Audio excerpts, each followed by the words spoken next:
Breaking news now. One person is dead, another injured in two separate shootings tonight. This is the 99th homicide in the city this year. A murder investigation now near 21st Street on the east side on the 2100 block of Emerson Knoll Place.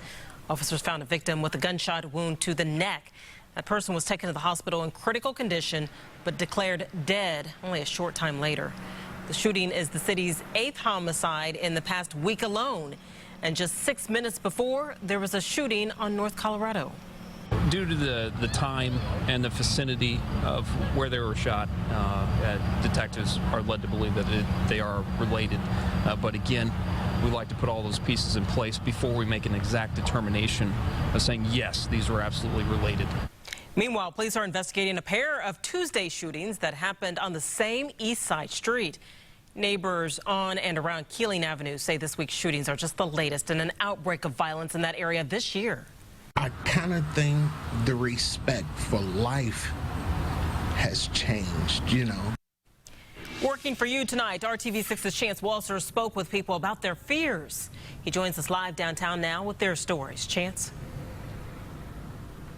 Erica, I was at that shooting last night on Keeling, and an elderly woman expressed to me crying how terrified she is to live in that area of 11th and Keeling, a place she has resided for a number of years. Back in that neighborhood today, the sentiments are admittedly less raw, but still just as strong. James Johnson has lived on Brookside Parkway for 23 years. He is a survivor in a neighborhood known this year for homicide. I'm not sure what has changed, but something has definitely changed. This is actually a pretty good neighborhood. Tuesday, just 2 blocks from Johnson's house on Keeling Street, shots rang out in 2 separate homicides, one just about 18 hours after the other. In fact, within a mile of his house, there have been 12 homicides this year. That means killings in this East Side neighborhood have accounted for 10% of the city's total. More survivors today at a nearby park. While the kids play, their parents worry about the X's and O's of keeping them safe. It's scary. I used to live on Keeling before I moved a few blocks down, and to think that that could have just been me going inside from the groceries, or me taking the kids to school or bringing them back. It's like it's getting worse, and to just know that my kids have to go to school in this area, my church home is in this area, it's very, very frustrating.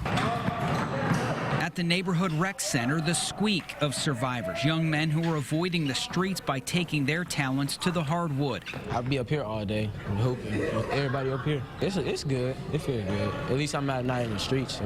It's clear trigger-happy criminals are outnumbered here by survivors, by parents and people who pray in fear among the pop of gunshots that they can soon have a safe place to call home.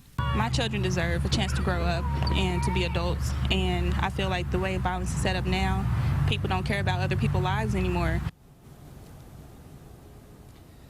And those women we spoke with say all this violence has been a regular topic at their community meetings in which people are encouraged to call 911 without hesitation when they hear gunshots, even if they're not sure what they heard was actually gunshots. An anecdote that paints a pretty real picture of the level of concern in that area right now.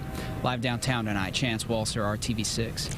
And right now on the RTV6 app, our digital team is tracking each individual act of violence, giving you a closer look at each incident with all the details we have to share. This map and more of our data posted in the RTV6 app.